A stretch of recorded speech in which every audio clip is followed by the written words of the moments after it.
Meticulous, এই একটি ইংরেজি শব্দ। সুপরিকল্পিতভাবে জুলাই আন্দোলন হয়েছে, এটা তো ডক্টর ইউনূস নিজেই বলেছেন, এবং তার নায়ক বানিয়েছেন মাহফুজুল আলমকে। তাহলে ওটা একটা ষড়যন্ত্র ছিল, কিন্তু ষড়যন্ত্র করা যায়, ষড়যন্ত্র সফল হয় না, রক্তপাত হয়, কিন্তু রক্ত প্রবাহের মধ্য দিয়েই সৃষ্টি হয়। আমরা সেই সৃষ্টি সুখের উল্লাসে আজকের টাঙ্গাইলের মুক্ত দিবসে সেই ঘোষণা করছি, মানুষের জন্য, মানবতার জন্য, সুন্দর এবং সত্যের জন্য বঙ্গবন্ধুর নেতৃত্বে আমরা জাতীয়তাবাদী আন্দোলন করেছিলাম, স্বাধীনতা যুদ্ধের পরিস্থিতি তৈরি করেছিলাম। আর 25শে মার্চের রাতে বঙ্গবন্ধু ঘোষণা দিলেন, বাংলাদেশকে স্বাধীন করো। আমরা যুদ্ধ করে বাংলাদেশকে স্বাধীন করেছি। মানুষ কোনোদিনই একমতে থাকে না।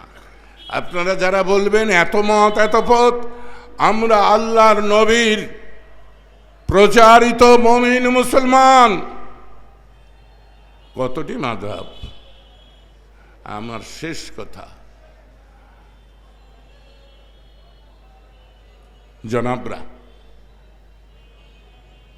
আপনারা মদিনা সনদ বলছেন, আমি প্রতিজ্ঞা করে যাচ্ছি এই ভর সন্ধ্যায়, আল্লাহর নামে তো বটেই, আমার মায়ের নামে আমি শপথ করছি, আমি মদিনা সনদ 100% সমর্থন করি।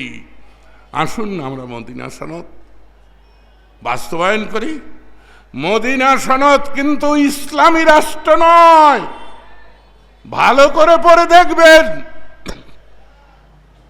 47টি ধারা আছে, কেউ কেউ বলেন 51টি। যেতেই হোক, মদিনা সনদে স্পষ্ট বলা হয়েছে, খ্রিস্টান, ইহুদি এবং মূর্তি পূজকরাও যদি বিরোধিতা না করে তাদের নিরাপত্তা দিতে হবে। আজকে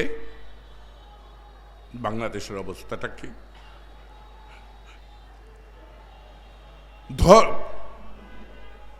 ধর্মলঘু নাকি? হ্যাঁ, তাদের নিরাপত্তা তো দূরের কথা, সাধারণ জনগণের নিরাপত্তা আছে কি? কেউ কি নিশ্চিত আপনারা যে বাড়ি থেকে বেরিয়ে এসে বাড়ি ফিরে যেতে পারবেন? আমি আপনাদের বলি, ইতিহাসের পথ বেয়ে আমি এইখানে এসেছি। ভয় পাওয়ার কিছু নেই, হতাশ হওয়ার কিছু নেই, যন্ত্রণার কিছু নেই। সত্যের জয়, ন্যায়ের জয়, ভালোবাসার জয়, প্রেমের জয় কেউ প্রতিরোধ করতে পারবে না।